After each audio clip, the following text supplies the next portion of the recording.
오늘은 마태복음 4장 1절에서 11절 유혹을 이기는 법, 승리의 삶에 대해서 말씀드리겠습니다. 이 장면은 예수님께서 세례 요한, 침례 요한에게 그 요단 강가에서 그 세례를 받으시고 난 다음에 그 강야로 나가서 시험을 받는 그 장면을 말하고 있는 것입니다. 사탄의 세 가지 시험법이 나오고 있습니다.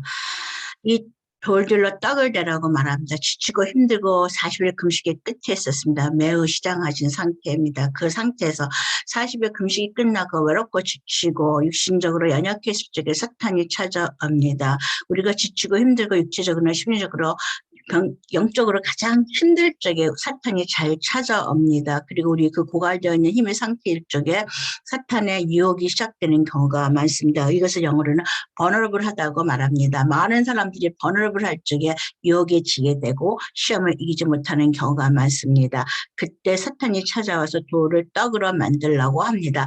그렇게 말하지 않아도 40일 금식 끝이라서 이미 배가 고픕니다. 시장하십니다. 돌들이 떡으로 보일 지경입니다. 그런 심리적인 방향에 돌을 떡으로 만들려고 또 가장 필요한 것으로 유혹하고 있습니다. 그리고 그럴 경우 우리가 유혹에 쪄서 그 돌을 잡으면은 따뜻따끈한 그 빵이 아니라 차가운 돌덩어리를 만지는 경우가 될 것입니다. 찬물을 뒤집어 쓰는 경우가 있을 것입니다. 그리고 그것을 만졌을 적에 날카로운 부분이 있다라면은 또 손을 베게 되고 피를 흘리는 경우도 날 것입니다. 근데 예수님께서는 말씀하십니다. 사람이 떡으로만 살 것이 아니요 하나님의 입에서 나오는 말씀으로 살리라라고 말씀하십니다. 많은 사람들이 유혹에 지게 될 것 같으면 지치고 힘들 적에 돌을 떡으로 보고 잡았을 적에 따끈한 빵이 아니고 차가운 것을 느끼게 되든가 다치는 경우가 있을 것입니다. 그리고 유혹에 진 모습은 그 다음에 남는 것은 자괴감과 수치와 자기에 대한 비하밖에는 없을 것입니다. 그러나 예수님께서는 하나님의 말씀으로써 사람이 떡으로만 살 것이 아니요 하나님의 입에서 나오는 말씀으로 살리라라고 말씀하면서 그 사탄의 유혹을 물리치게 됩니다.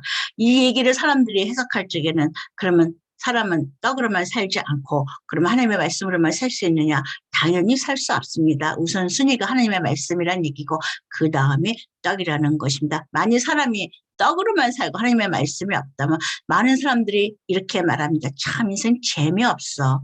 네, 인생 참 재미없습니다. 왜냐하면 떡은 단단하기 때문에 즐거움, 인생의 즐거움이라든가 기쁨이라든가 돈이 많으면은 인생의 즐거움을 줄 거라고 생각하지만 단순간, 짧은 순간에 그 물건을 구매하는 즐거움은 준다 할지라도 깊이 있는 보람의 것들, 가치 있는 것에 대해서 주는 영적인 즐거움, 정신적인 즐거움은 떡으로서 이길 수가 없는 것입니다. 그래서 많은 사람들이 물질을 많이 벌고 난 다음에는 그 물질을 가지고 정신적으로 다른 사람한테 베풀게 되면서 거기서 오는 정신적인 안정과 물질이 아니라 가치관에 대한 행복을 느끼는 경우가 많고 자선사업을 나가게 되는 것입니다.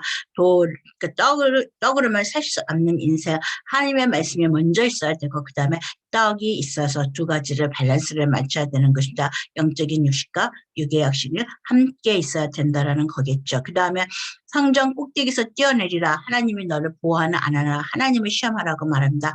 너희 하나님을 시험하지 말고 그를 믿으라고 말합니다. 또 천하 만국과 그 영광을 보여주면서 사탄에게 경배하며 이 모든 것을 준다라고 말하지 주 하나님만 섬기라고 말합니다. 누가복음의 이 두 번째, 세 번째 시험의 순서가 바뀌어 기록되어 있습니다. 세 번의 시험을 다 예수님께서는 말씀으로 얘기하셨습니다. 사탄의 시험은 자꾸만 높은 곳으로 가고 넓은 곳으로 가고 큰 곳으로 가고 많은 것을 보여주게 됩니다. 기본적인 욕망, 육신의 욕망 중에서 그 다음에는 인정받고 싶은 욕망, 자기가 잘났다는 욕망 속으로 옮겨간다라는 것입니다. 이것은 요한 1서 2장 16절에 잘 표현되어 있습니다. 이는 세상에 있는 모든 것이 육신의 정욕과 안목의 정욕과 이생의 자랑이니 다 아버지께로 쫓아온 것이 아니요 세상으로 쫓아온 것이다. 사탄이 쓰는 방법은 육신의 정욕, 안목의 정욕, 이생의 자랑입니다.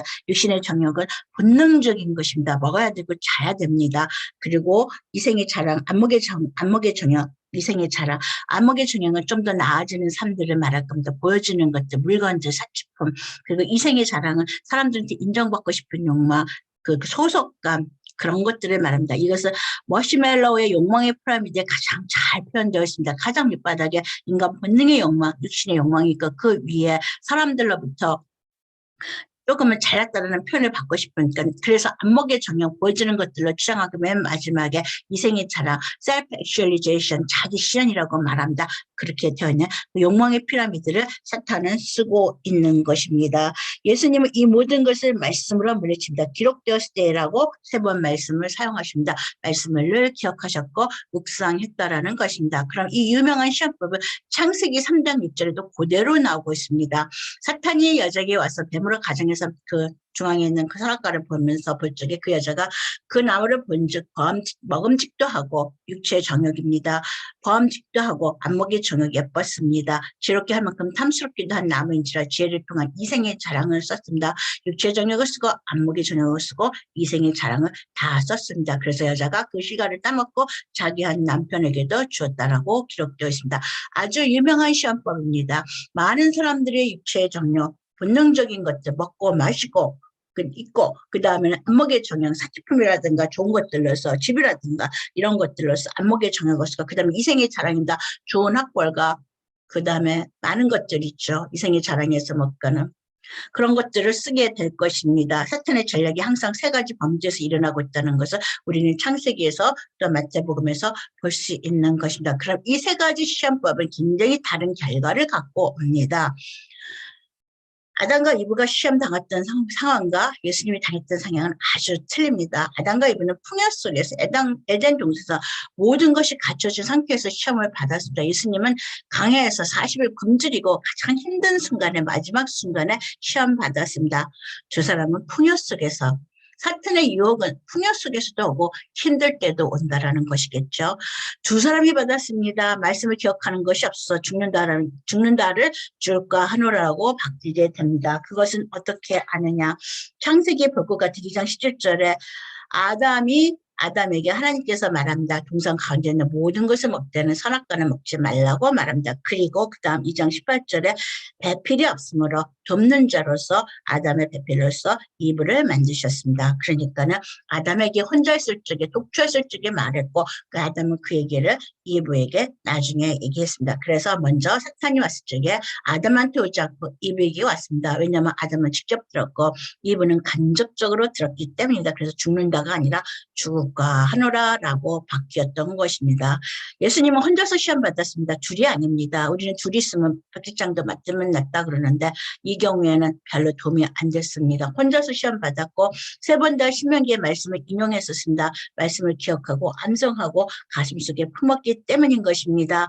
그러니까 사명이 있는 한 사람이 사명이 없는 두 사람보다는 훨씬 더 시험에 이길 수 있다는 것이겠죠. 결과는 아주 틀립니다. 시험에서 지고 에덴 동산에서 쫓겨납니다. 죄와 사망에 들어오게 되고 인류가 죄의 권세 아래 사탄의 지배 아래 놓이게 됩니다. 여자 남자 자녀 저주를 함께 받았습니다. 물론 메시아가 온다는 약속도 받았습니다.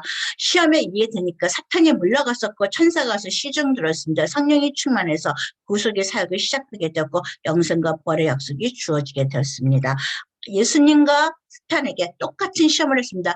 창세기에서 했고 마태복음에서 했었습니다. 그런데 두 사람은 이기지 못했습니다. 풍요 속에서 두 사람이 받아도 말씀을 모르는 사람들은 그 싸움 사탄의 유혹에 지고 죄가 들어오게 되었고 많은 불행을 자신들에게 또 자연에게까지는 않겠지만은 사명이 있었고 주님을 알았던 예수님은 말씀을 알았던 예수님은 사명의식으로 그것을 위해서 오셨었기 때문에 말씀으로 사탄을 이겼던 것입니다. 승리의 삶의 비결은 매일매일 하나님의 말씀과 만나고 그 말씀대로 살려고 노력하는 자의 것입니다. 승리의 삶, 유혹을 이기는 법에 특별한 비밀은 없습니다. 예수님 하나님의 비밀은 오픈 시크릿입니다. 누구나 압니다. 그러나 실행하지 않는다는 거겠죠.